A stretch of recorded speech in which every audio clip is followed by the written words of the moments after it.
Folks, Black Star Network is here. Hold no punches. I'm real revolutionary right now. Support this man, Black Media. He makes sure that our stories are told. I Thank you for being the voice of Black America, Roland. Stay black. I love y'all. All momentum we have now, we have to keep this going. The video looks phenomenal. See, there's a difference between Black Star Network and Black-owned media and something like CNN. You can't be Black-owned media and be scared. It's time to be smart. Bring your eyeballs home. You dig?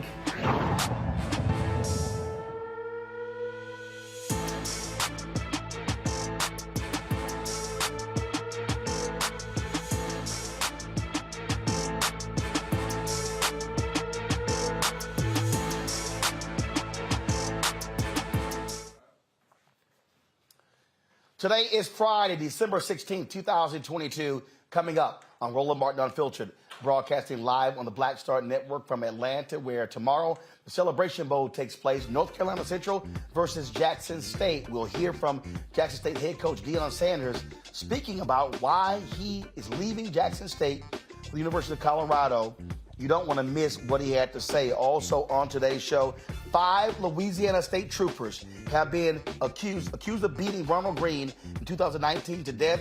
They have been charged. We'll talk to his mom right here about the negligent homicide, malfeasance, and obstruction of justice charges level against those 5 state troopers. Also, U.S. Attorney General Merrick Garland issues new guidelines to close the disparity between crack and cocaine charges. We'll tell you about that as well.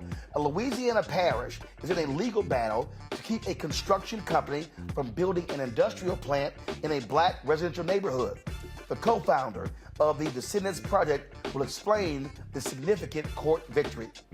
Also, the Senior Vice President of Public Policy and Government Affairs at the UNCF will talk about the IGNITE Act and what that means for HBCUs. Also, Black women are starting businesses at a faster rate, but there are issues there about getting those doors open. We'll talk with Monique Presley about a pathway forward for Black women. Plus, Chris Paul, the guard with the Phoenix Suns, graduates from Winston-Salem State University and presents a $2,500 financial gift to each member of his graduating class. We'll explain. Y'all, there's a lot to break down and unpack. Plus, also, the DJ, Switch, committed suicide. A lot of people have been talking about it, but life coach Avery Woodley dropped a video today on Instagram that is so emotional and so powerful, and it's the best video that I've seen talking about suicide. Folks, you do not want to miss this video. We got all of that right here on Roland Martin Unfiltered on the Black Star Network. It's time to bring the funk. Let's go. He's got it. Whatever the miss, he's on it. Whatever it is, he's got the scoop, the fact, the find. And when it breaks, he's right on time and it's rolling. Best believe he's knowing. Putting it down from sports to news to politics. With entertainment just for kicks, he's rolling. It's on Go Roll, y'all. It's Roland Martin, yeah. Rolling with Roland now. He's funky, he's fresh.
Folks, there's long been a disparity in this country between crack cocaine and powder cocaine. The sentencing has changed multiple times. It used to be 100 to 1 under President Obama. It went from 100 to 1 to 14 to 1, but there's still a disparity. Well, today, U.S. Attorney General Merrick Garland announced that they are trying to reverse decades of this disparity. And so what he has done is instructed federal prosecutors to end sentencing disparities in cases involving the distribution of crack and powder cocaine.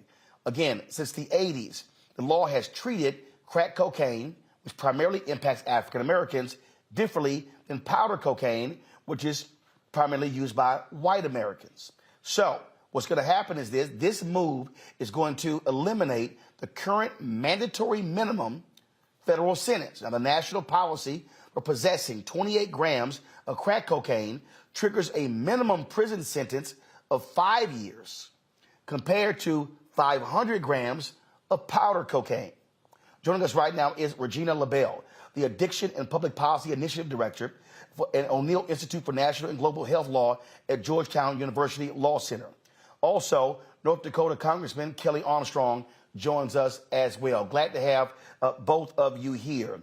I want to start with you first, Regina, because, look, we've been covering this issue, and it has always been nonsensical to have a different sentencing for crack cocaine and powder cocaine when both are cocaine.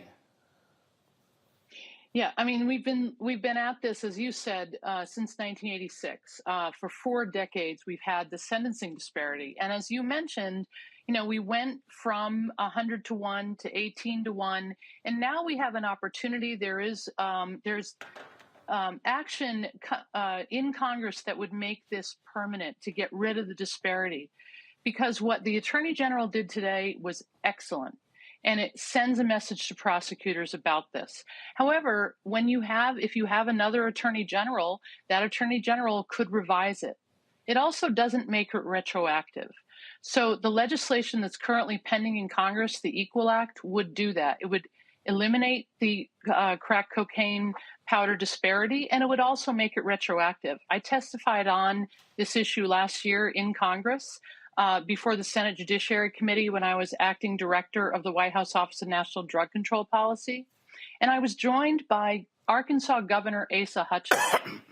And he knows what a disparity this is and what an injustice it is, and it's time for it to change. The thing that's weird here, Congressman Armstrong, is I don't understand why members of Congress have not seen how nuts this is. And the reality is the crack cocaine guidelines have disproportionately impacted African Americans, getting longer jail time.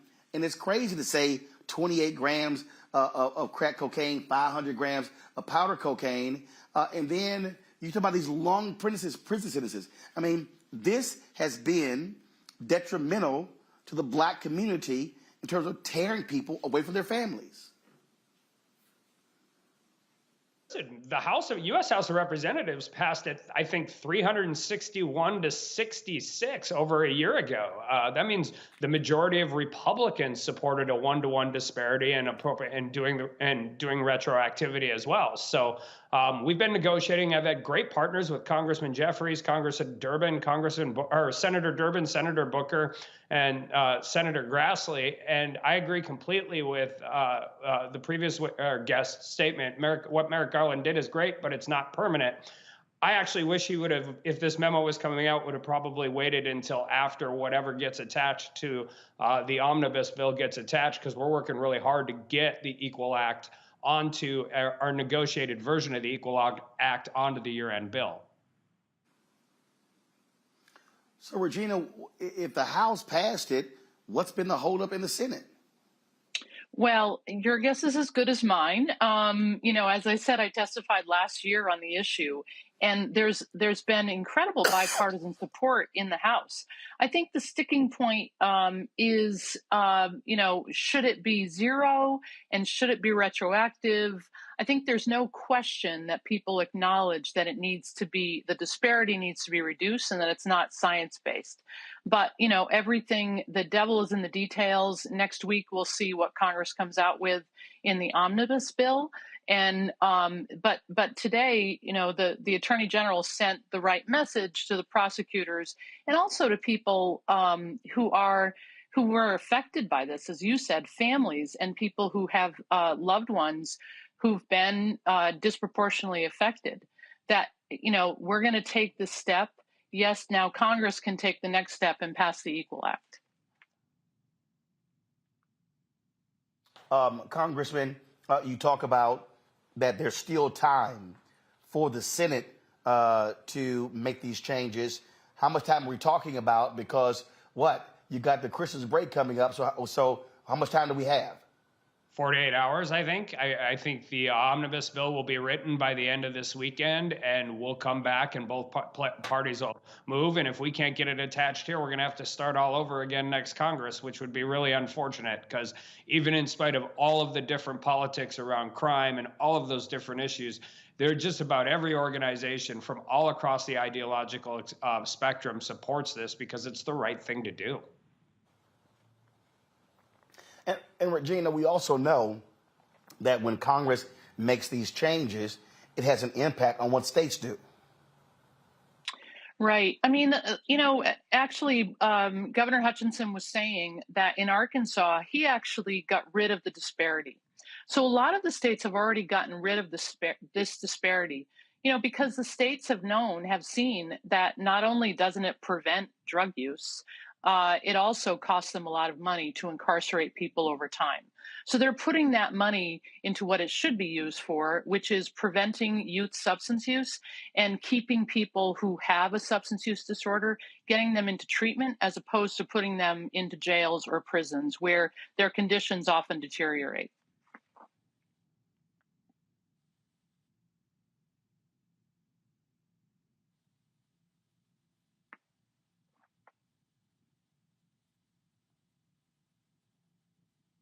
So, Congressman, sorry about that. I had an audio issue here. So, Congressman, last question for you. What do you need our audience to do? What should the public be doing right now to push this along?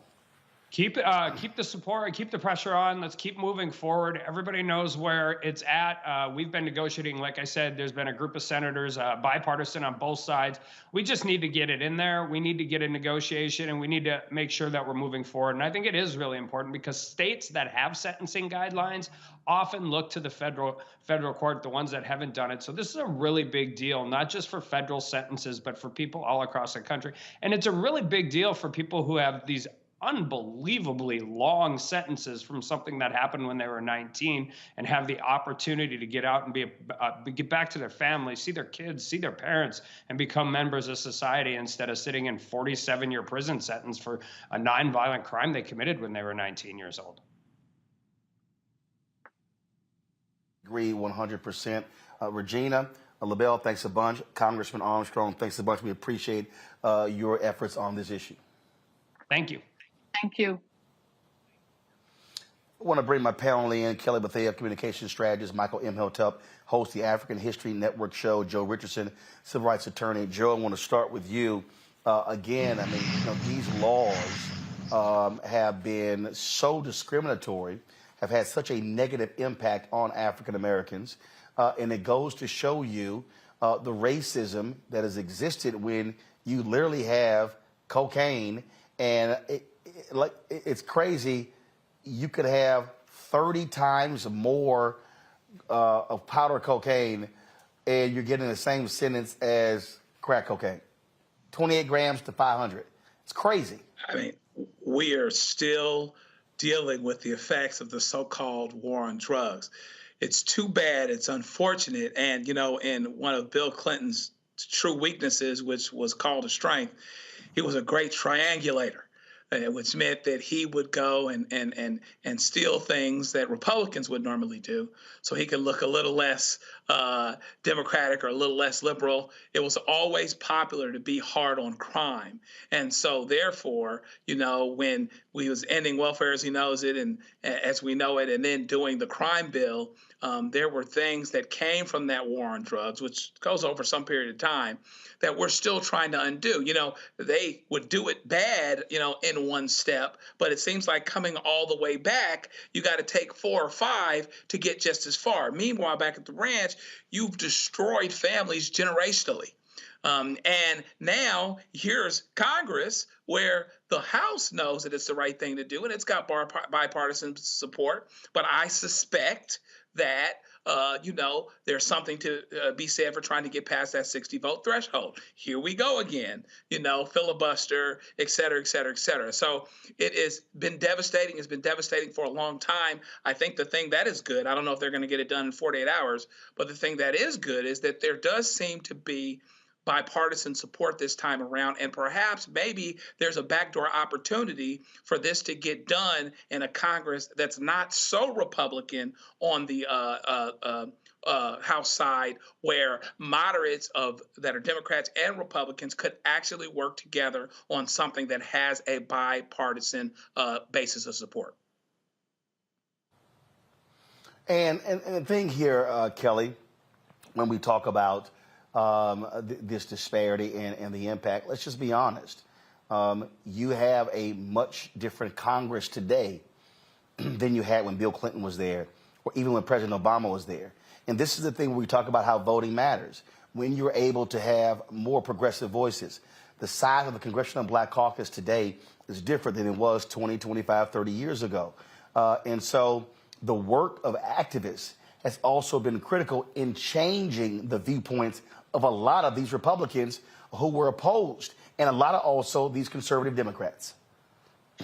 You're absolutely right. But another component that I don't want to say was missed, but is something worth talking about, is these congressmen, these policymakers now are finally admitting that they have people in their lives, either immediately or, on a tangent, who experienced something regarding the crack epidemic, who experienced something regarding the cocaine epidemic. So it's hitting closer to home now. It's not some boogeyman out there like how it was with weed or with cigarettes or anything like that. You have people now who are intimately affected by this tragedy of legislation, being that somehow, some way, there's a difference between crack and crack.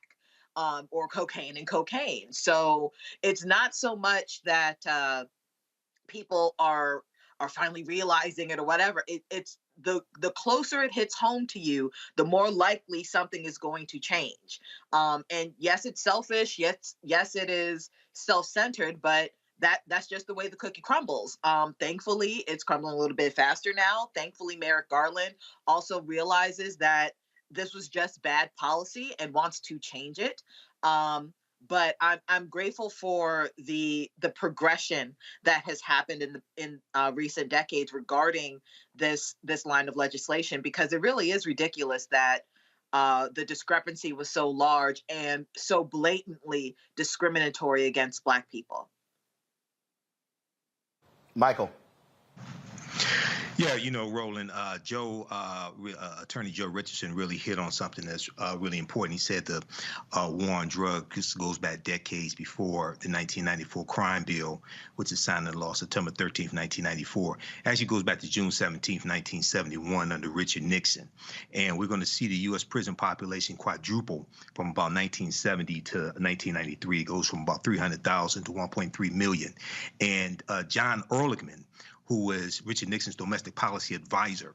An interview was shared in the April 2016 issue of Harper's Bazaar Weekly. It was called Legalize It All. The article was written by Dan Baum, journalist Dan Baum, and he quoted John Ehrlichman as saying that the war on drugs was really a war on the anti-war left, the hippies against the Vietnam War, and the African-American community. And he said that John Ehrlichman told him, by associating marijuana with the anti-war left and heroin with the African-American community, you could raid their offices, you could investigate their leaders, you can jail them, things like this. And he talked about how they would run stories every night on the nightly news to convince people that you needed a war on drugs, okay? And when we go, I remember here in Detroit in the 1980s when crack first hit, and we saw story after story after story on the evening news talking about crack, how addictive it was, things like this. And this helped to fuel the war on drugs. So this is long overdue. And for those that say the Congressional Black Caucus don't do anything, I just want them to understand that Senator Cory Booker of the Congressional Black Caucus is a co-sponsor of the Equal Act bill as well. So this is extremely important and it's long overdue. Indeed. All right, folks, got to go to a break. We come back. We're going to talk about the 5 Louisiana state troopers now charged for the death of Ronald Greene. His mother will join us next right here on Roland Martin Unfiltered on the Black Star Network. Don't forget to download the Black Star Network app, Apple phone, Apple TV, Android TV, Roku, Amazon Fire TV, Xbox One, Samsung Smart TV. Also, you can, of course, join our Bring the Funk fan club. Your dollars make it possible for us to be here on the road, traveling around the country, covering the stories that matter to you. Send your check and money orders to P.O. Box 57196, Washington, D.C., 20037-0196. Cash App, $RM Unfiltered. PayPal is R Martin Unfiltered. Venmo is RM Unfiltered. Zelle is Roland at RolandSMartin.com. Roland at RolandMartinUnfiltered.com. And, of course, be sure to get a copy of my book, White Fear, How the Browning of America is Making White Folks Lose Their Minds. Available in all bookstores, online at Amazon, Barnes & Noble. You get it from Target. Also, download a copy from Audible. And, folks, if you're watching on YouTube, hit that like button. We should easily be over 1,000 likes. Do the same thing on Facebook, on Twitch, on Instagram. Show your love for this show. We'll be right back.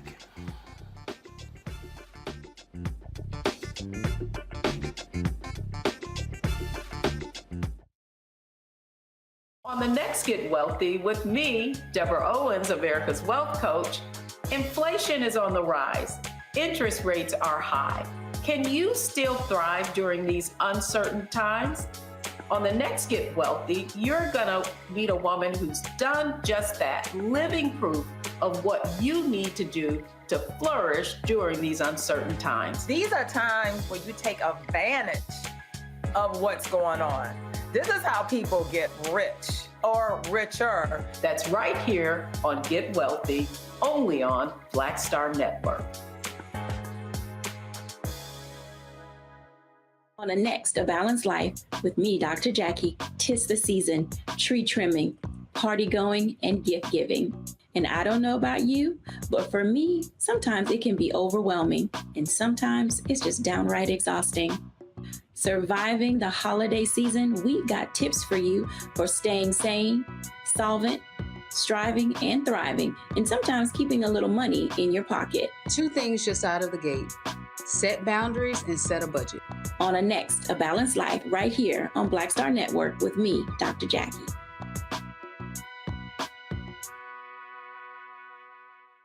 Hi, I'm BB Winans. Hi, I'm Kim Burrell. Hi, I'm Carl Payne. Hey, everybody, this is Sherry Shepherd. You're watching Roland Martin Unfiltered, and while he's doing Unfiltered, I'm practicing the wobble.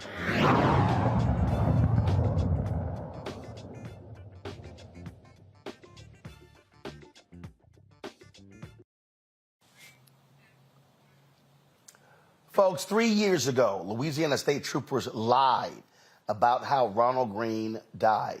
They said he died from a car crash. Body cam footage showed he was viciously beaten by police officers. 3 years later, last night, a grand jury indicted 5 of those state troopers for the death of Ronald Greene. Trooper Corey York was indicted on 1 count of negligent homicide and 10 counts of malfeasance in office. York was previously suspended for 50 hours without pay as part of the investigation. He's now on leave. Trooper John Cleary was indicted for 1 count of obstruction of justice.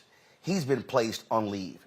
Former Louisiana State Police Trooper Dakota DeMoss was indicted on 1 count of obstruction of justice. DeMoss was fired last year after arresting him in a separate excessive force case in which troopers beat another black motorist following a high-speed chase. Former Louisiana State Police Trooper Captain John Peters was indicted on 1 count of obstruction of justice. Peters retired last year after acknowledging he approved use of force reports that glossed over another black motorist beating without reviewing the video. Chris Harpin was indicted on 3 counts of malfeasance in office. He was also placed on leave. Joining us right now is Mona Harden, the mother for Ronald Greene. Mona, it is glad to see you. We've had you on the show before. You have been standing and fighting for 3 years for justice for your son. And last night, it had to be, it had to feel good, even though your son is not here, that finally these officers have been charged. Now, charged is one thing, convicted is another, but at least we're moving forward with some semblance of justice. Yes, yes. And I thank you so much for this platform again. I must say that the emotional highs and lows was just so crazy throughout the whole day, and how it ended up. We're truly elated. We're grateful that we've gotten this far. First and foremost, we are so grateful. Here we are. What happens next and how these charges unfold, we're waiting and anticipating. And yesterday was, again, you kept waiting and kept waiting. In fact, we were supposed to have you on the show last night, and the decision had not come down. And surely you and others were just hoping and praying that the right thing was going to happen, because all too often, in so many other cases, families have been disappointed. Their loved one has been killed by cops, and those cops walked free. I tell you, it was so many people, men, women, came to me. They were just in tears. I think back, and it's just gut-wrenching, because they know, just like you say, they know of so many who went to their graves with no answers, for their loved ones. So this is really historical, because this is for everyone here. It's not about just Ronnie, it's for everyone, because it's the spectrum of this is just so wide. We have to keep an eye on this, how it plays out, what kind of conviction these cops get. It's horrible, even now, to find out that they haven't been arrested. They should be locked up. They shouldn't be roaming free. We came this far, we got indictments, and they should have been cuffed on the spot and jailed. Because we're talking about murder. And we talk about murder, but we're also talking about this flat out lying.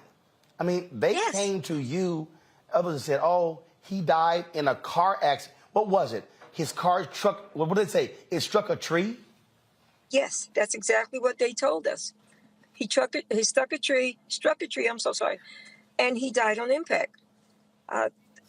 That's how it first was relayed to us. And to see how it unfolded, when we first saw the car, and we saw that the car had very minimum damage to it, hood, nothing was caved in. We knew from then, oh my gosh, yeah, we had a fight on our hands. And they said, you're dealing with state troopers. They run the state of Louisiana. We had no idea how meaningful that statement was and how scary it would end up being for me and my children, this investigation. And it was also just the constant lying and the lying to investigators, the lying to you, the lying to lawyers. And then all of a sudden we begin to see the reports, and then the body cam, and then all of a sudden we begin to hear about obstruction of justice and the falsifying. I mean, and just constant. And this thing really evolved where it showed the sheer corruption among Louisiana State Police. Exactly. And that's what you have to focus on, the whole picture in its totality, because it clearly defines the organized criminal activity from the top down throughout the whole state. All these politicians, the top brass, all those, there's so many entities that this network of KKK, it is what it is. We have to call it like it is. This organized criminal activity from KKK members, it is what it is. I'm not going to sugarcoat this mess.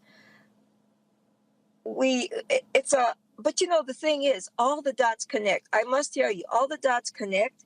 So it's like, let's get in here and pull these pieces out. They're so well connected, but it's so obvious because they don't give a damn. They're in your face with everything they have. They truly hold themselves above the law and dare you to come and dismantle them. They dare you to come in And it's like, for me and my family, I'm so sorry. I'm traveling right now. And I think I'm on focus. Or am I okay? No, you're fine. You're fine. No, you're fine. Well, first of all, you know, and I've had to do this way too many times, Mona. Unfortunately, you know, you are now part of a what we call a sorority or fraternity nobody wants to be a part of. And the crazy thing is, and let's just be honest, without you fighting, without the community and the protests and the organizing, we wouldn't be at this day. If it was not for your vigilance and the people out there in the streets, these Louisiana State Troopers, they would have been able to get away with this, and this thing would have been covered up by their fellow officers. Yes, sir. Yes, sir. And I must tell you, there's people throughout California, Arizona, all over. Kansas City, they're ready to get on there, call to action, because they're furious for the fact that we found out after the fact that these cops, that we went this far and they're still there. They're still at home. It's crazy. And so many people were just so upset that regardless of how far we get, you're still dealing with the corruption, because you have these lawyers, these politicians, these whatever they have, these big brothers above them that are steady giving resistance of holding their own accountable. But these people, I'm here to tell you, it's like, they're like, give us numbers, we're going to call wherever we have to call. Lamar Davis, because Lamar Davis should have cuffed him. I don't understand. I just don't understand. We have what we have, but you still refuse to hold them accountable, lock them up. They should be locked up, because we're talking about murder. Indeed. Mona Harton, we appreciate it. Again, sorry for your loss, but we appreciate your fight and for your fight for accountability in this case, and we're going to continue to see this story through its conclusion. I tell you, stay tuned. We're not through. We are not through. I'm proud to say. Because what we do for everyone. All Thank right. you. We appreciate it. That's right. Thank you so very much. Kelly, I'll start with you. You know, we've been on this story from day one, and just the constant lying is what gets me. Just straight lying. I mean, I can only imagine what this mother is going through, what several mothers have had to go through in the course of this journey of police officers just lying about what they do to their Black sons and daughters. It is absolutely disgusting. It is just, I'm tired of it. I don't know how else to describe how fatigued and drained I am of it. And if I'm drained of it, I can only imagine how these parents feel, how these family members must feel that their loved ones are no longer here at the hands of law enforcement, who have constantly not only lied, but been protected by way of their lies. It is the ultimate betrayal of public trust, of that social contract between someone who is supposed to be protecting you and yourself as a citizen. I just have no words outside of me just praying that she finds the justice that she deserves, that her son deserves, that her family deserves, because of the atrocities of this police department. The thing here, Joe, is, and this is what we talk about all the time, that blue line covering for themselves. The Louisiana State Police, they were going to get away with this. It was not until that body camera footage was released. I mean, they just said the man died in a car crash. He was beaten to death. Yeah. And this is why I'm not saying body cameras are the be-all to end-all. But this story is why every law enforcement officer should always have a body camera on. recorded at an absolute minimum, and really, it's interesting. We watch some trials and we cover them sometimes, and they talk about how, the experts come and try to explain the context for a body cam in terms of what you saw you didn't see. That actually came up in the trial of the Dean trial recently. Unfortunately, he was convicted of something. But that being said, it's interesting how, imagine, at the risk of answering a question with a question, how comfortable, and I mean that word when I say it literally, must they have been to do what they did, to understand how comfortable would they have had to have been to do what they did? They knew they weren't going to get caught. They knew that this system was created to protect them and to comfort them. That is the word. They didn't have a minor amount, any amount of discomfort whatsoever with lying, with cheating. Tape disappeared for a couple years. Everybody was still working, and just about until an indictment the other day. Everybody's still working. They had every belief and expectation that this system that was made to protect them would continue doing so. And unless it was for the great determination of a focused mother and a focused group of people, media like yourself, making sure we're drawing attention to this issue while the tide is turning somewhat. There's still an expectation, but while the tide is turning somewhat, I mean, even in Fort Worth, they fired the guy right away. Here, these guys were still working. This mother was still paying these people's salaries and retirements, as the case may be. And so, hopefully we're turning the corner in some ways. But I tell you, if you're looking for something to do, we got our hands full on this thing, because this is a full-blown system thing. They had every expectation that they would be protected, and it's not over yet. We'll have to see what happens with the jury, et cetera, but at least people can see. It's not a foregone conclusion that police could never be wrong. There was a time when that was the case, and even when they were wrong, it was about what you could see. There was no film. There was no nothing.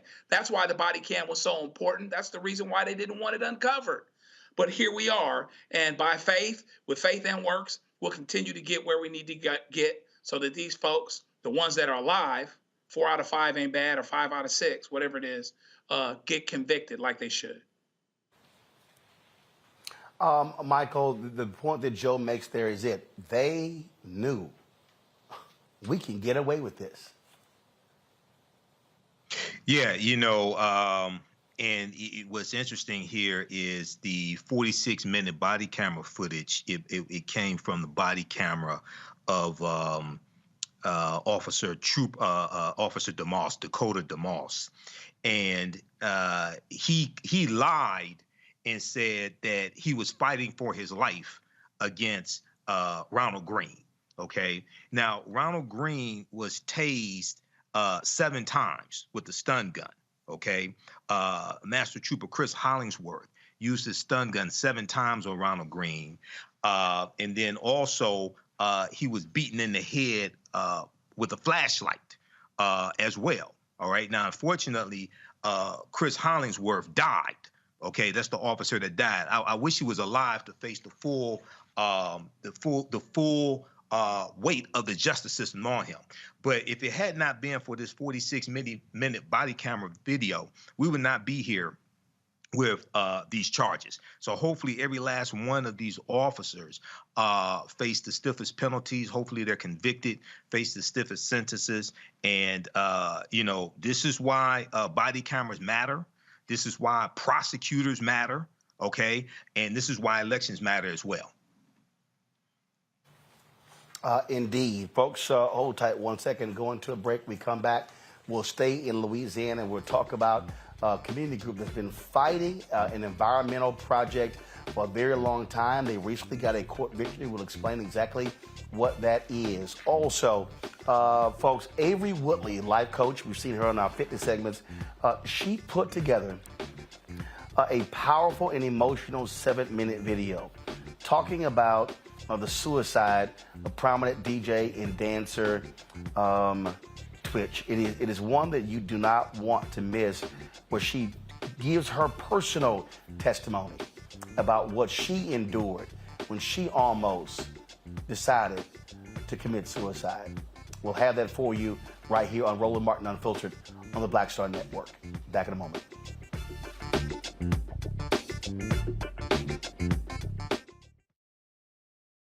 Hatred on the streets, a horrific scene, a white nationalist rally that descended into deadly violence. White people are losing their damn minds. As an angry pro-Trump mob storms the U.S. Capitol, we've seen shooting. We're about to see the rise of what I call white minority resistance.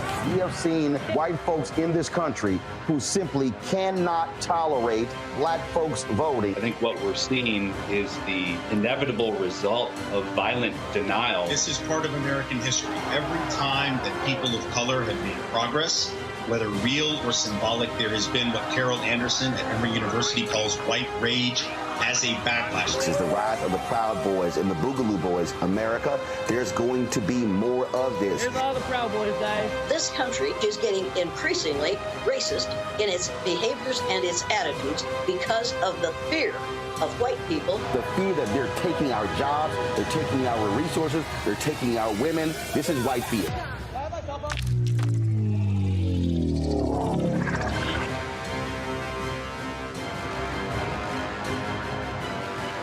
Something crazy, but I don't know what to do.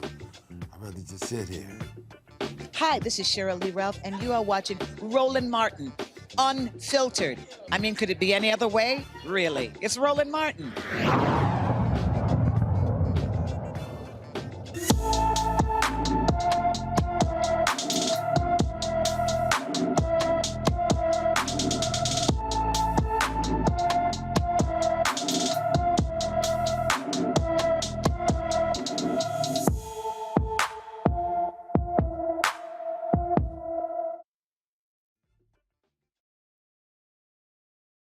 Barbara Johnson is missing from Bernice, Louisiana. The 14-year-old was last seen on November 4th. Barbara is 5 feet 4 inches tall, weighs 115 pounds, with black hair and brown eyes. Anyone with information about Barbara Johnson should call the Bernice, Louisiana Police Department at 318-285-9933, 318-285-9933. Let's go to Georgia with the Secretary of State, Brad Raffensperger. Guess what, y'all? He wants to end the state's election runoffs. He's calling on lawmakers to end general election runoffs when the legislature reconvenes in January. The move comes after 2 high-profile Georgia Senate runoffs. Georgia lawmakers are considering lowering the threshold for winning to a 45% plurality or using ranked choice ballots for voters. Raffensperger made this statement in a news release about his decision. Georgia is one of the only states in the country with a general election runoff. We're also one of the only states that always seems to have a runoff. I'm calling on the General Assembly to visit the topic of the general election runoff and consider reforms. Now, here's what happened here, Michael. They changed the law years ago to stop black people from winning. That's why they actually have the runoffs. And so now all of a sudden, let's now change it again. I kept warning people. Warnock wins. They're going to try to figure out another way to change what's going on here because they don't like losing.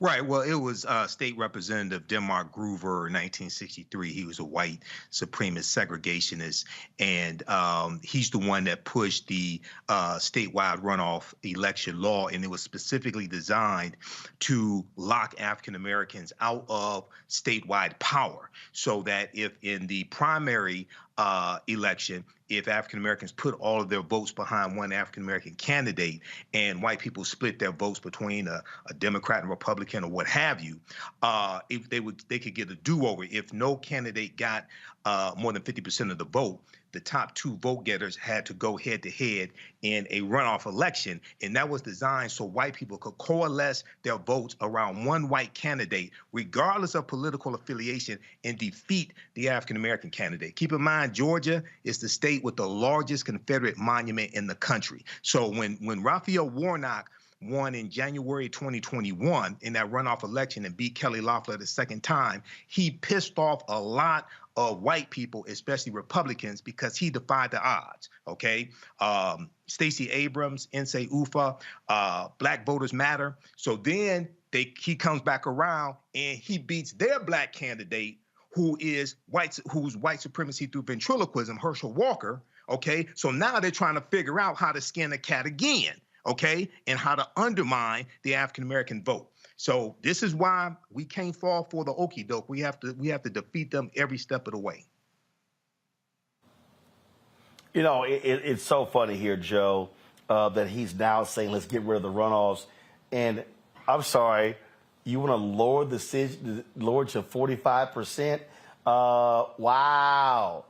But I just keep trying to tell people, these folks are going to keep trying to rig elections so they can be guaranteed to win.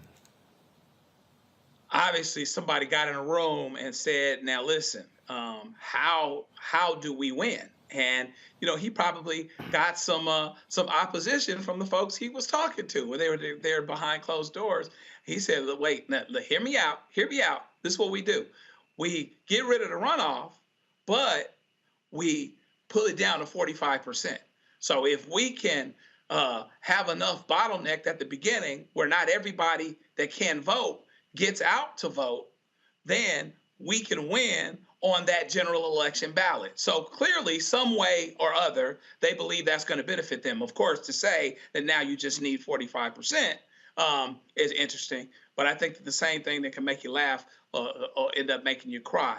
We have to continue our urgency as it pertains to voting. We cannot let that go away. And, you know, no matter how hard it gets, we have to continue to make sure that that's a priority so that however they change the game, we got to jump over two things instead of one. You know, they're going to go back to the poll tax they effectively had with some of this other stuff that they're doing, the voter ID stuff and things like that. Whatever it may be, we have to make sure that we're there and we meet this challenge with that urgency every single time. If we meet the challenge with the urgency every single time, then I don't expect a problem. We're going to have to still fight in the courts. We're going to have to still fight, you know, no problems that we can't overcome. But it is certainly interesting that they're trying to change the game. It must be nice to be in a position to have a moving target and to change your rules when it's convenient for you. But I don't think that it'll come out the way it needs to ultimately anyway, if we stay urgent. And look, we deal with this constantly on this show, Kelly, and how they roll. And you know, they're going to keep trying to narrow as much as they can. But we just got to be prepared to outvote them every single time. You got to be vigilant when it comes to people who like to change the rules of the game to benefit them each and every time. I'm going to echo the sentiments of the panel, the rest of the panel I think it's funny how they only want 45% now, as if Democrats can't get 45% first or anything like that. I mean, it's laughable how much bending over backwards they are willing to do in order to at least think that they could possibly have a shot.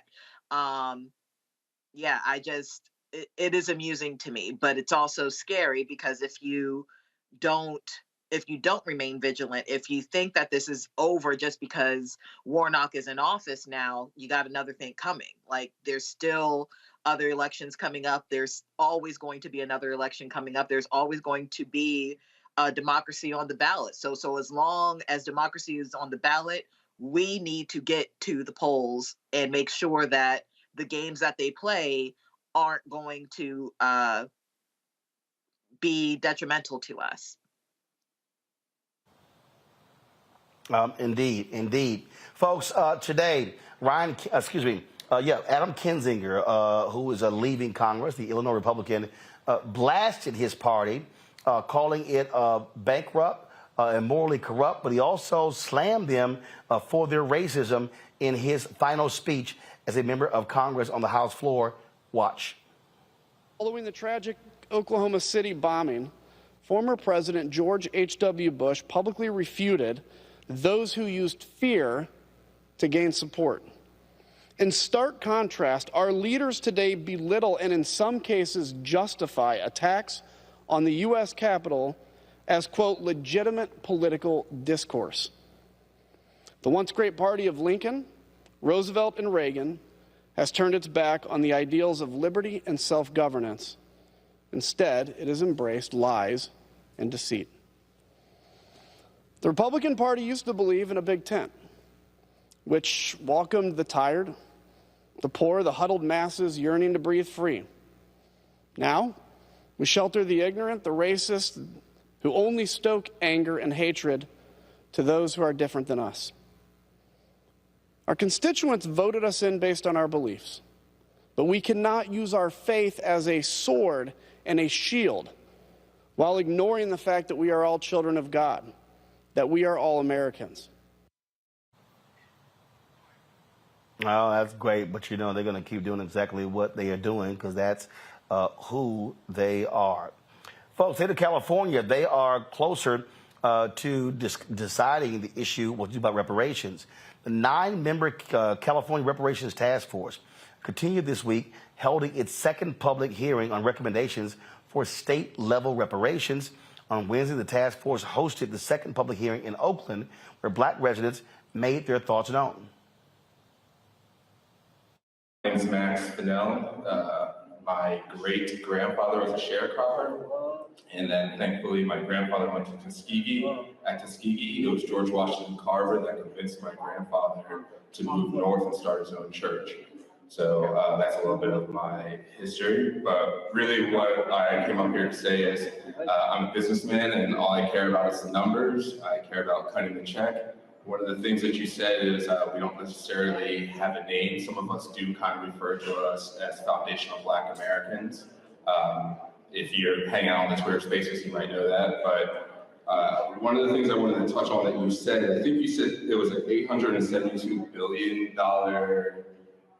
reserve fund, right?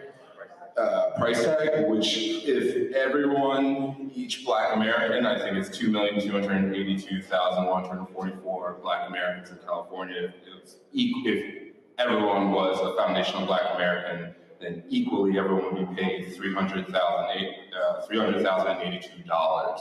So to give us some numbers for us to be thinking about, if there's $872 billion sitting around, and we know not all 2 million people are going to be foundational Black Americans, we can at least come close to that $380,000 number. On top of that, I think it's very important that there's debt forgiveness, land, and I've lived here for 7 years, and I can't begin to tell you how much money I've spent on rent. So when it comes to housing, there's got to be something, no down payment, 2 years, 3 years, no payment, something like that. But land, money, and that number is around $380,000. Thank you.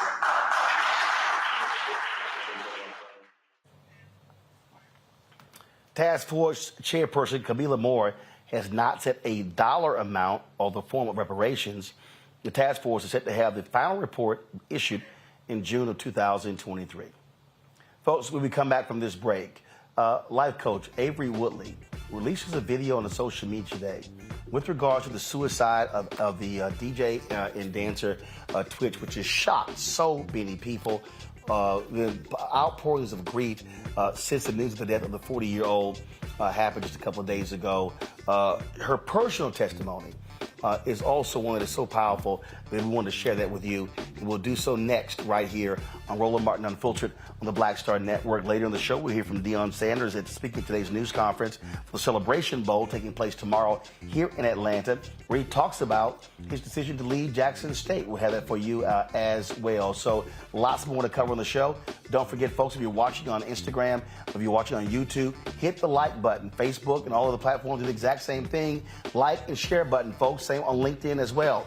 And support us in what we do by downloading the Black Star Network app. We've already crossed the 50,000 threshold. Let's get to 100,000 downloads. Apple phone, Android phone, Apple TV, Android TV, Roku, Amazon Fire TV, Xbox One, Samsung Smart TV. Support our Bring the Funk fan club. We're asking 20,000 of our fans annually to give $50 each. That's $4.19 a month, 13 cents a day. You can support us by sending check and money orders to P.O. Box 57196, Washington, D.C. 20037-0196. Cash App, $RM Unfiltered. PayPal is R Martin Unfiltered. Venmo is RM Unfiltered. Zelle, Roland@RolandSMartin.com. Roland@RolandMartinUnfiltered.com. And be sure to get your copy of my book, White Fear, How the Browning of America is Making White Folks Lose Their Minds, available at all bookstores everywhere. Be sure to check it out. And, of course, download the copy from Audible as well. We'll be right back.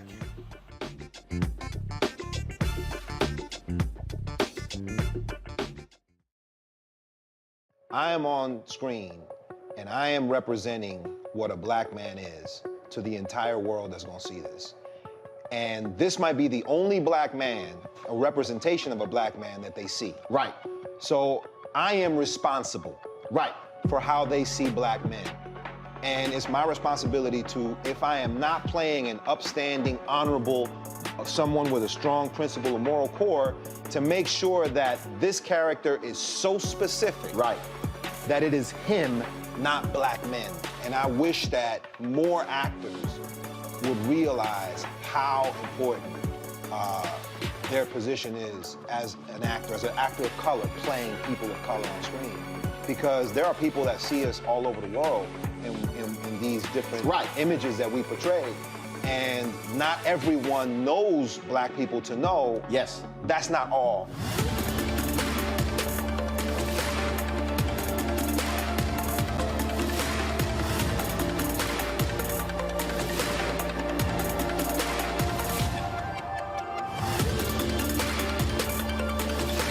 Carl Payne pretended to be Roland Martin. Holla! You are watching Roland Martin, and I'm on his show today, and it's, what, huh? You should have some cue cards. Hey, what's up, y'all? It's your boy, Jacob Lattimore, and you're now watching Roland Martin right now.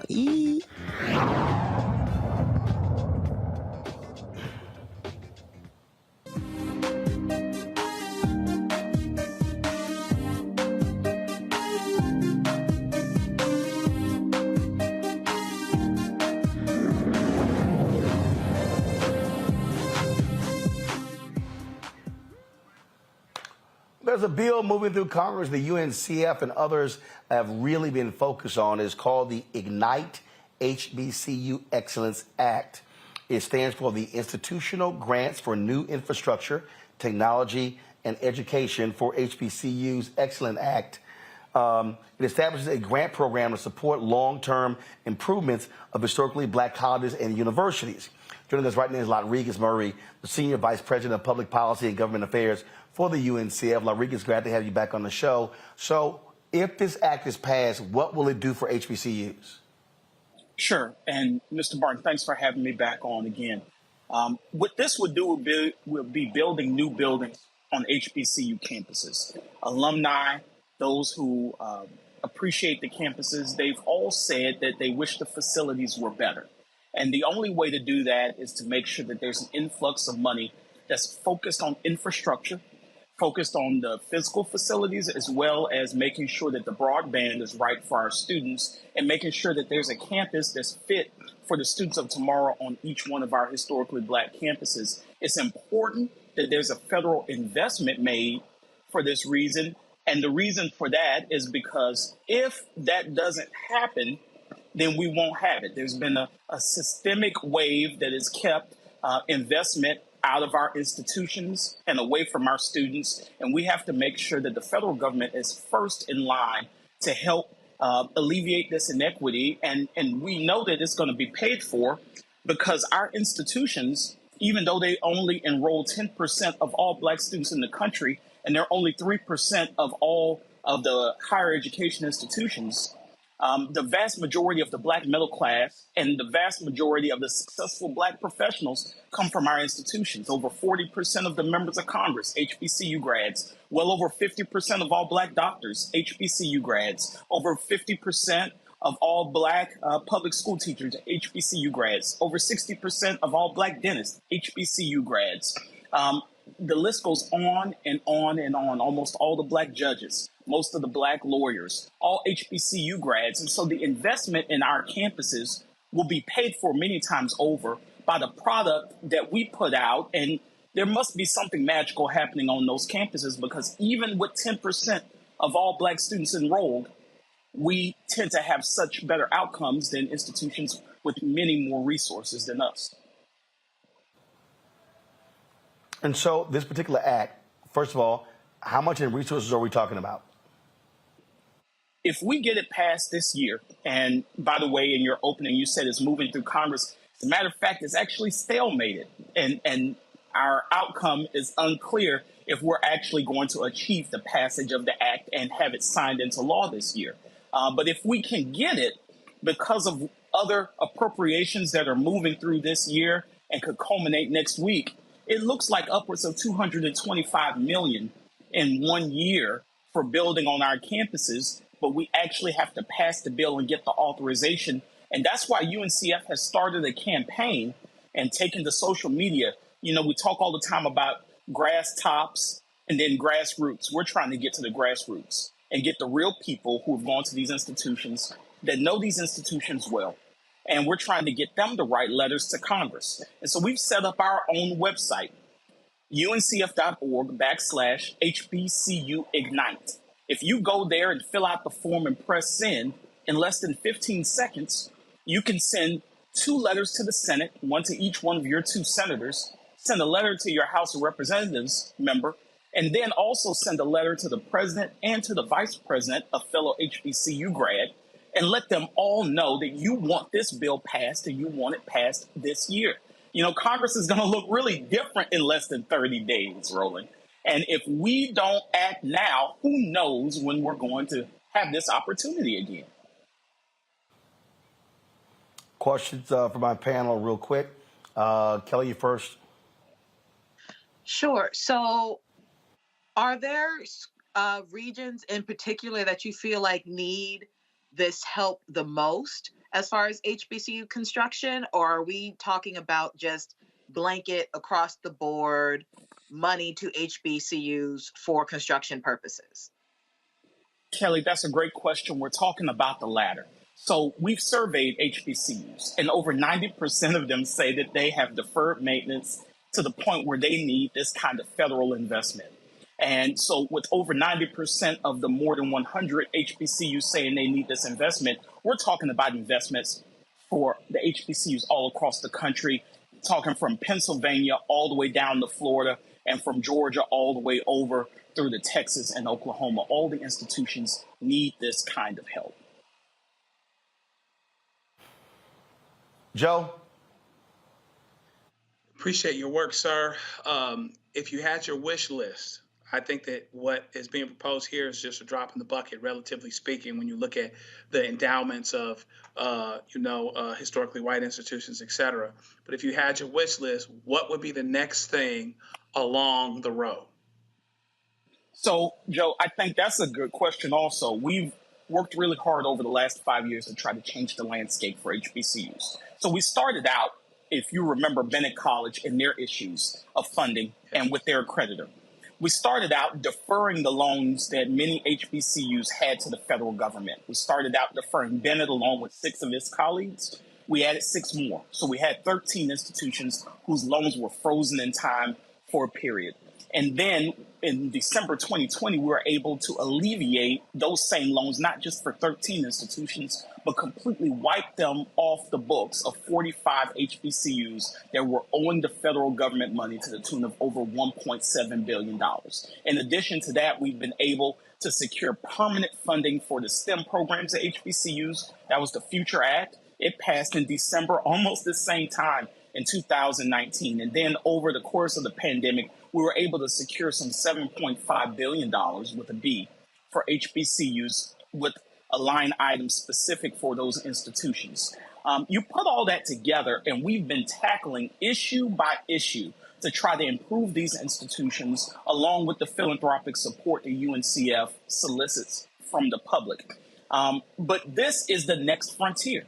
Infrastructure is the big thing, because when you're trying to recruit students, infrastructure is what they look at when they come to visit your campus. Then with the pandemic, it made it so important to have the infrastructure improved, because now we realize you need more space, you need more laboratories. Our students, our faculty have to be on the cutting edge of making sure that issues like COVID-19 or RSV, whatever is the emerging issue, that we have the right facilities so that we can study and get rid of the health disparities that are the scourge for our race and that no one else is really looking at. If HBCUs don't get the right labs and the right buildings to look at these health disparities and other kinds of disparities all across our diaspora, who else will do it, Joe?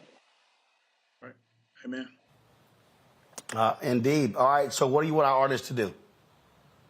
Thank you, Roland. I want everyone to not just do this, but to tell a friend and tell a friend to tell a friend. Go to uncf.org/HBCU Ignite.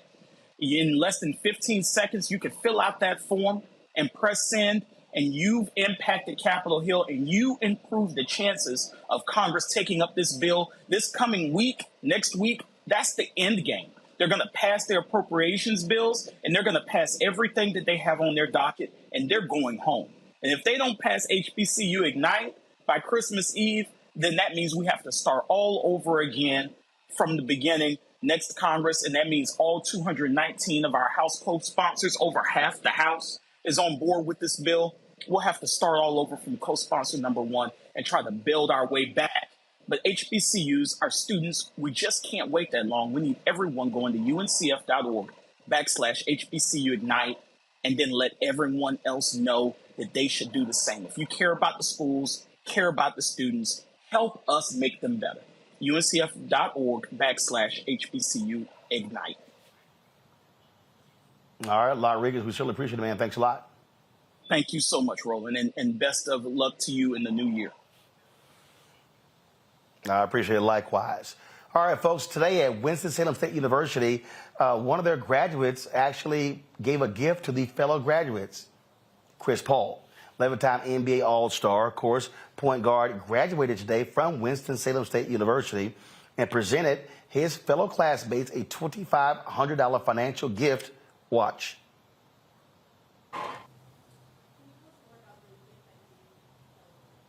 Yes, absolutely. Greenwood Bank is a black-owned bank, and I keep saying it. I promise you we were listening at the graduation, but I was having a lot of conversations with some of my classmates because they had questions, rightfully so, and if I'm there, I want to try to answer them as best as possible. And we got a chance to start talking about financial literacy. You know, one of the homies standing right there, he had trash bags over his shoes at first or whatnot, and he talked about how much he spent on the shoes that he had, and so we talked about a bank account, you know, and that's what it is for all the students. It's a bank account for all of them, and all of their bank accounts start with $100. And I always say this, when you think about schooling or whatnot, when I would be in class and we would have conversations, we'd be talking about, at some point it was always going to come down to finance, right? Because that's one of the things that I don't think we get educated on enough, myself included. And so just to start them on the right track or whatnot, or help out as much as I can to have them understand the importance of finance and Greenwood Bank, I'm grateful for it. So the Chris Paul Foundation, again, partnered with the Bank of Greenwood, a black-owned digital banking platform to give each graduate a total value of $2,500. And again, Paul, of course, graduated today with his bachelor's degree in communications. That is pretty cool right there. All right, folks. I'm going to go to a break. When we come back, Deion Sanders speaks at the Celebration Bowl, talked about why leaving Jackson State, but also Coach Avery Woodley drops an amazing video of folks talking about suicide, her own personal story, as people still deal with the reality of Stephen Boss, and also known as Twitch. He was a DJ with Ellen DeGeneres, co-host, dancer as well. taking his own life at the age of 40 years old. We will show you what she had to say. You don't want to miss this, folks. It really, really, really is a powerful, powerful testimony. You're watching Roland Martin Unfiltered on the Black Star Network. Back in a moment.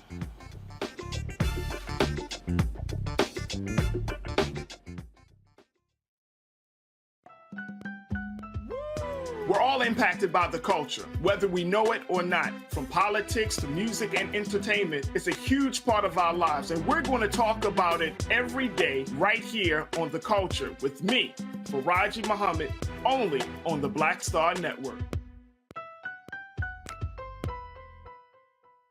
Hey, what's up, everybody? It's Godfrey, the funniest dude on the planet. Hi, I'm Israel Houghton. Apparently, the other message I did was not fun enough. So this is fun. You are watching Roland Martin, my man, Unfiltered.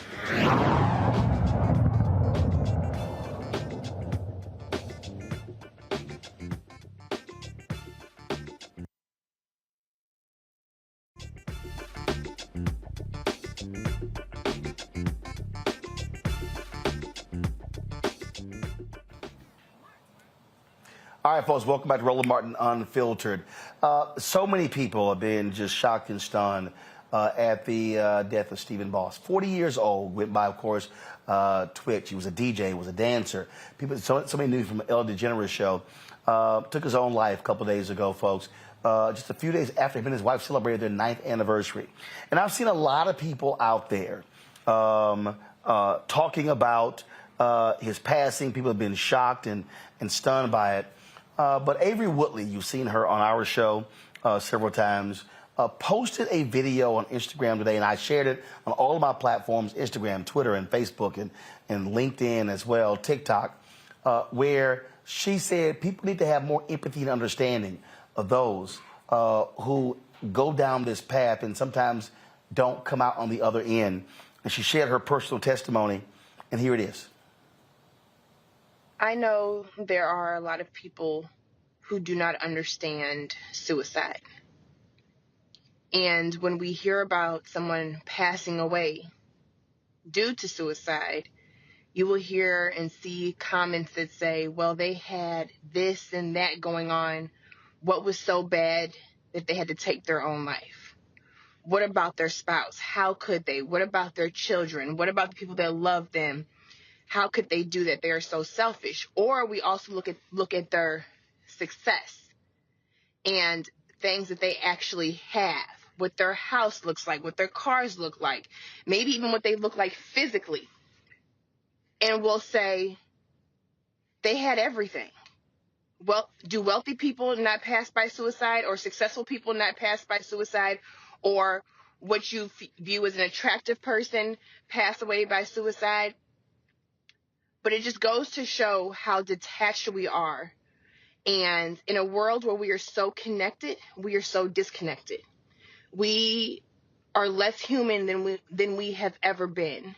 We lack empathy on so many levels. And I was at one point one of those people. I didn't understand suicide. I didn't understand how somebody could be so weak or so selfish to take their own life, until I got to a point in my life where I was so low and darkness was all around me, and I was in a spot that no one could reach me. My kids couldn't reach me. My family couldn't reach me. All of those people that loved me were not able to reach me.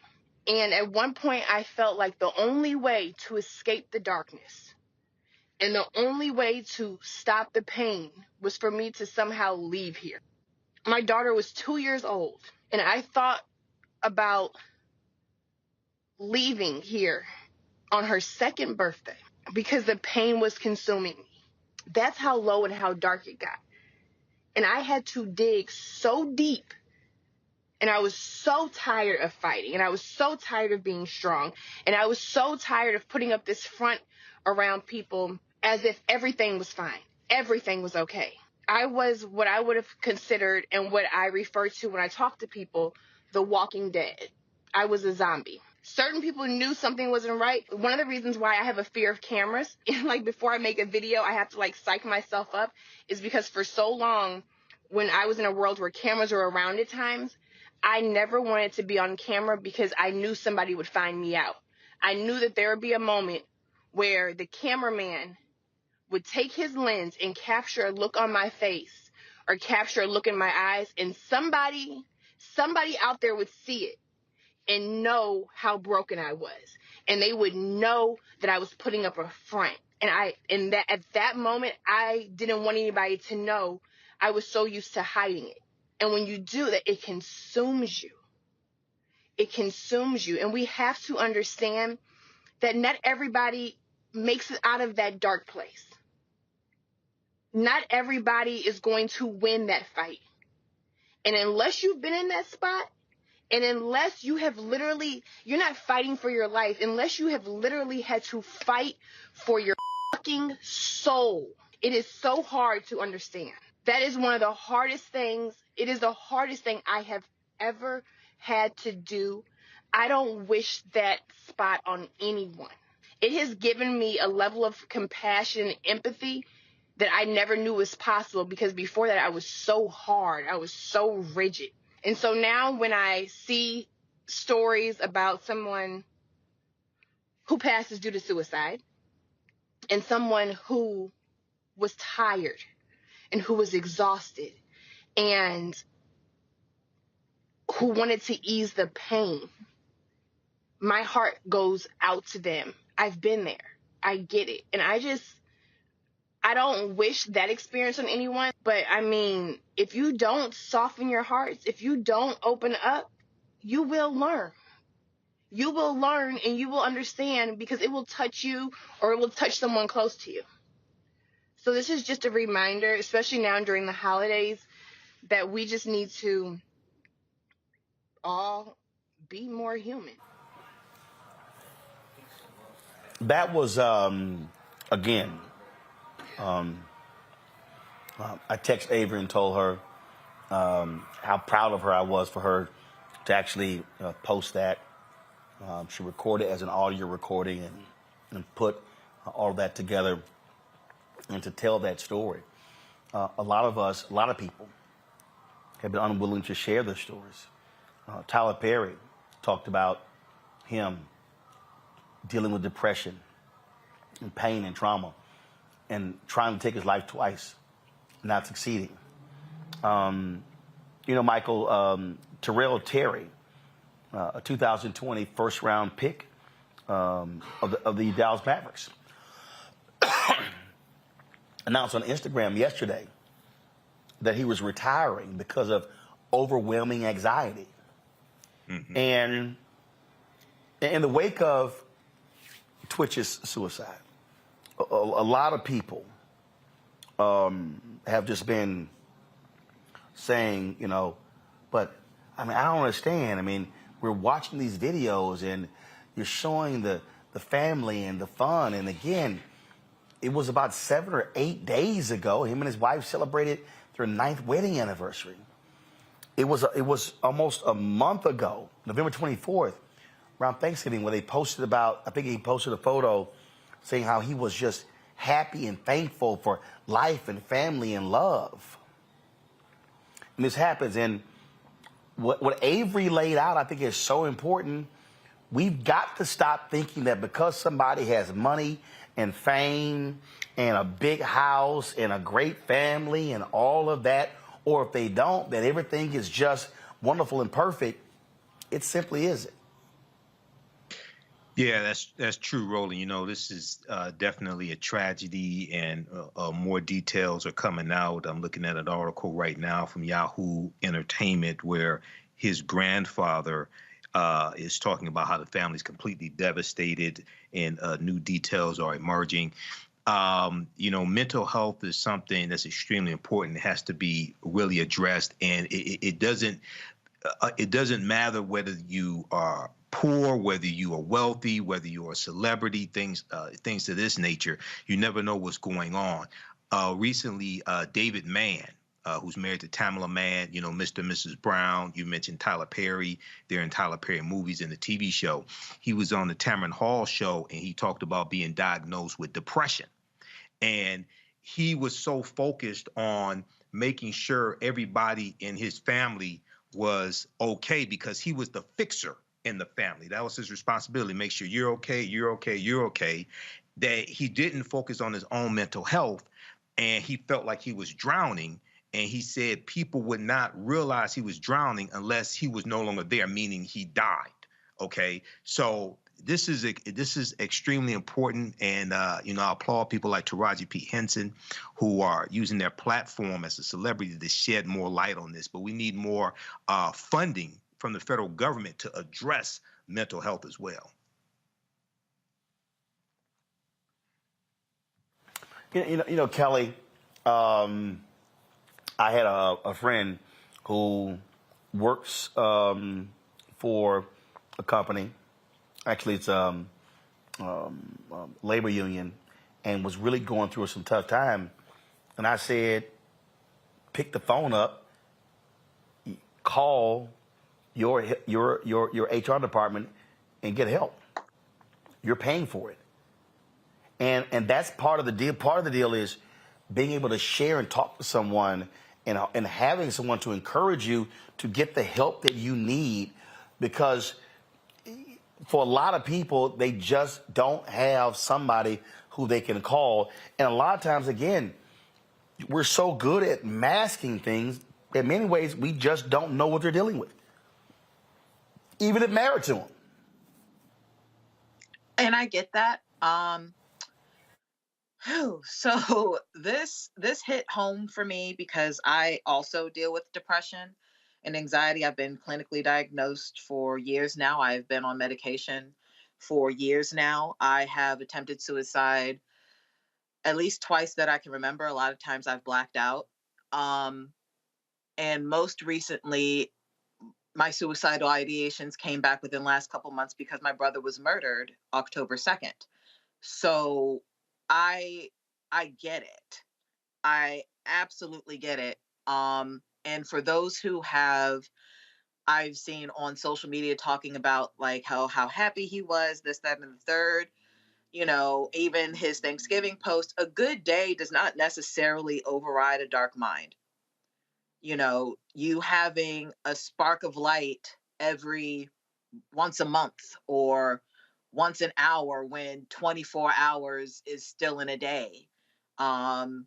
It is hard to get up every morning feeling, I don't even want to say like a failure, but like literally nothing. And to try and feel like something every single day, it is beyond fatiguing. I don't know how else to describe it. I also understand a lot of my family and friends, myself included, who are in the church, who are considered religious, who do not understand that sometimes I'm not going to say that God is not capable, but God also made people who have the tools, who are closer to being capable than just some ancestral help. But to your point about picking up the phone for those who are hurting, I know in my case that it was not a situation in which I could pick up the phone, because you don't even know you need the help. Because in my world, this was normal. If you don't know what normal feels like outside of what you are living through, how do you know to pick up the phone? How do you know that you're not doing well? You think everybody else is alone too, until someone comes into your life and shows you different. But if you don't have that something different, you're not going to know. I don't want to keep everybody here. It's late, but it is a journey. It is a journey to choose life every day. It is a conscious decision to choose yourself every day. And for those who, like Twitch, were not able to choose themselves in a way that would have benefited the rest of us, I just wish them well in the choice that they made. And I hope that they find the peace that they were searching for. But for those who are still on this side of the ancestral plane who are thinking about making that choice, don't. There are tools out there. There are people out there. My DMs are open. I'm out here. And whether it's through prayer, manifestation, or anything, you can and will get through this if that is what you want to do. Yep. And Joe, you know, one of the reasons why I was glad that Avery posted that, because I've seen some people already commenting on my Facebook page or Instagram page who said that they had suicidal thoughts or they actually were going down that path, and then when they saw her story, were encouraged by that. And part of the deal is by having very prominent people be very honest. And I thank Kelly for her transparency and honesty as well. When they were able to see folks who speak about dealing with this stuff, then they also realize I'm not the only one. It's just not me. That's right. And also, first of all, Kelly, I'm thinking about you. I'm praying for you. You know, and I appreciate the fact that you are courageous enough to add works with that faith to go as far as you can to continue in your self-care journey. You know, I have a client who is a young child, just turned 18 years old, was pimped out of the group home that she was in. She's suicidal because of what she's gone through and what she's seen. People will look at that person and say, oh, okay, I understand that person's suicidal, but what about the professional person who seems to be doing well? We have to continue to fight the stigma. I don't think it ever ends of understanding that, you know, being okay, there's more to meet than meets the eye to the notion of being okay.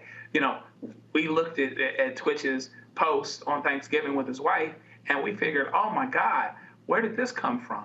Came from a place. I've represented clients who have committed suicide, not necessarily connected to the cases. There's people from our high school class that have committed suicide.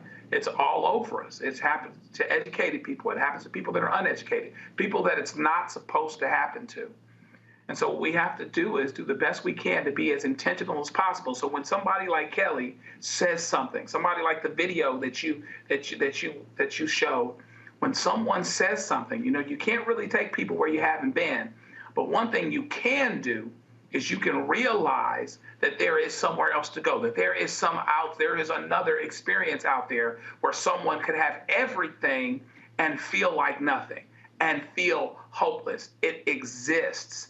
It's there. And all of the trappings of whether it's fame or whether it's success or how people define it, I think can intensify those feelings. They might feel there's that much more on an island.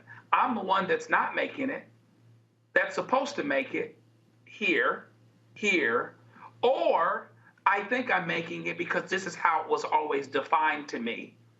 But I'm going from breath to breath and from hour to hour and from minute to minute, not knowing what it is I'm going to do. So we have to continue to talk about this as much as we possibly can and be a help and have some sensitivity and have some compassion of the fact that there are other experiences out there where people are just barely hanging on, whether you think they should be hanging on or not.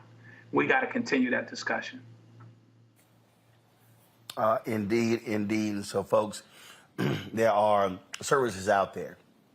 If you are looking, if you have issues with suicide and those thoughts, please make the call, send the text message, and seek the help because we love you, the people who love you, and we want folks to be able to get as much help as they can. Got to go to a break, folks. We come back. Deion Sanders speaks today about the Celebration Bowl taking place tomorrow here in Atlanta, North Carolina Central, Jackson State, and he talks about why he's leaving, and why he left Jackson State, and what his mission in life is. We'll have that for you next, right here on Roland Martin Unfiltered on the Black Star Network. Back in a moment.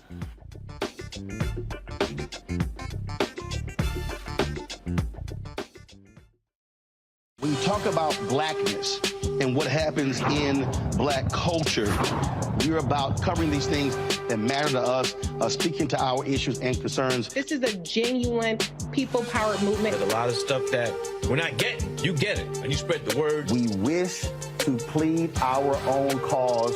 Too long have others spoken for us. We cannot tell our own story if we can't pay for it. This is about covering us. Invest in black-owned media. Your dollars matter.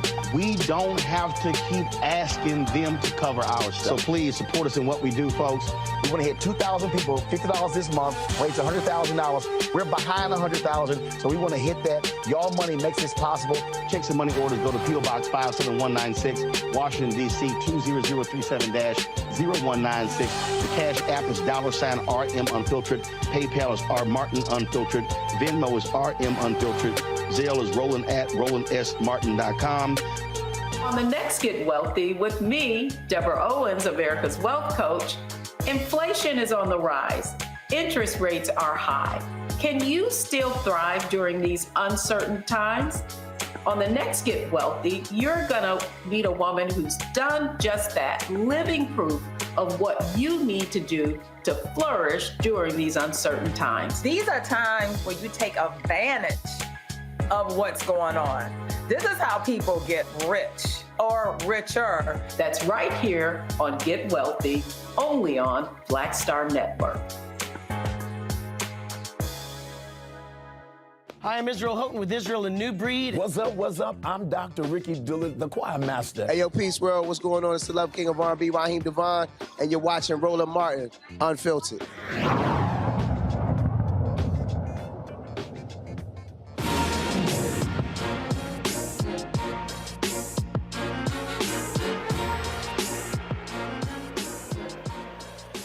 All right, folks, big game tomorrow on North Carolina Central Eagles, Jackson State Tigers, MEAC versus the SWAC in the Celebration Bowl, airing at noon Eastern on ESPN. Today, both teams held their news conferences, and Deion Sanders addressed the issue of him leaving Jackson State after 3 years to become the head coach of the University of Colorado, HBCU, to PWI. Here's primetime. Let's get the cat out of the bag, man. Let's go ahead and talk about that. You're right on all accounts. I appreciate you. Never once did I say they're going to put a tombstone with my name on it at Jackson State, so I wasn't going to die here. Y'all know that. Everything I said I would do, I did. Everything I said I wanted to happen, I tried my darnest to make it happen. We've exceeded, I think, expectations in some realm. But when I don't fit into someone else's plan and purpose, now there's ridicule. But you forgot about my plan and God's purpose.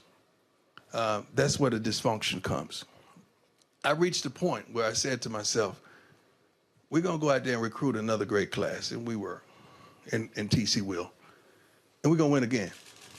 So at what point do we keep dominating that you don't get mad at us for dominating? Because it's a level of dominance where you start to turn.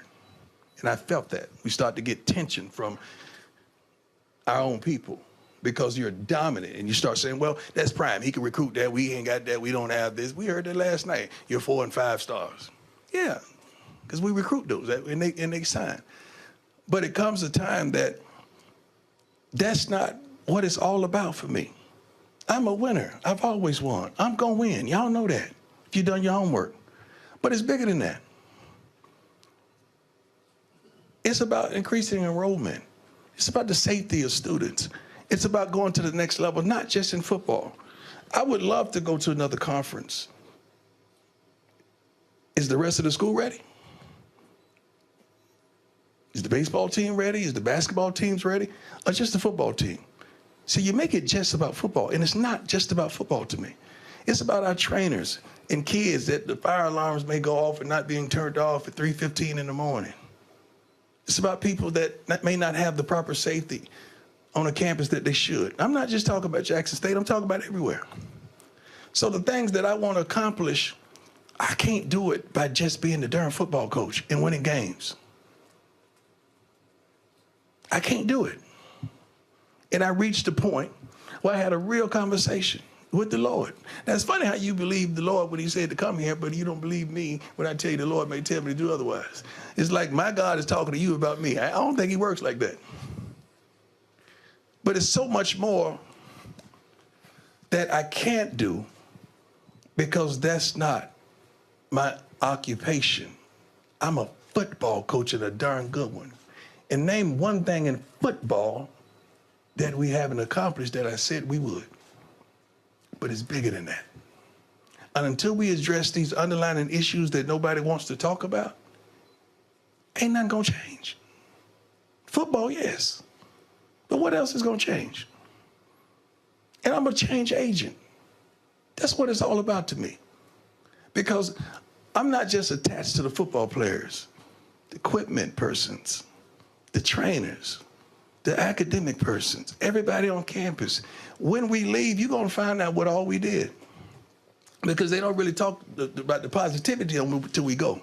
You'll find out what all we did for Jackson State and all we wanted to do for Jackson State. I just pray to God that in all that get some understanding on change and where change really starts. And it does not start in the football department.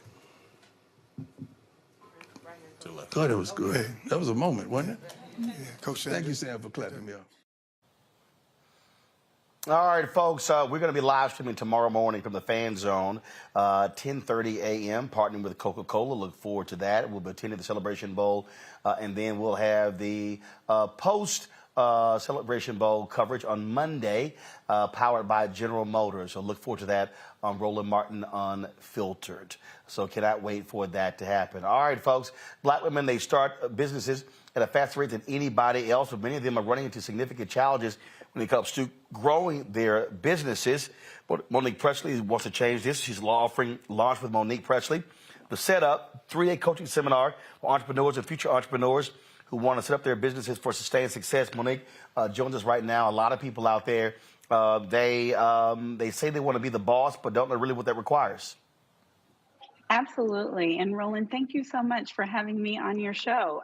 It feels like the first time. No, we as Black women, we're preeminent, right? In so many things. We have the most education. We are the most employed. We have the largest number of people who are entrepreneurs. Our demographic, more entrepreneurs from 2014 up till the current day.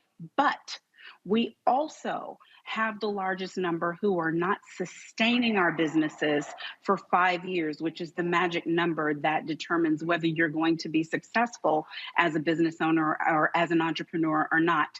And that's the part that I want to change. We get in business out of necessity.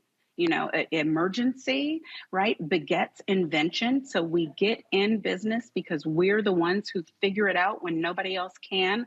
But then how do we stay in it? And so for me, my answer is, I want you to be set up the right way, not just Black women, but anybody who's looking to start a business, grow a business, scale a business, sustain a business. We've got those answers. Roland, during the pandemic, you came to my Be the Boss seminar online, and you were a blessing. You're going to be one again this next week. I appreciate you. But you came and shared what entrepreneurship is really like, what your mentality has to be, what your vision has to be, how you have to put some arms around your vision, how you have to structure it, how you have to be prepared for the downtimes as well as the uptimes.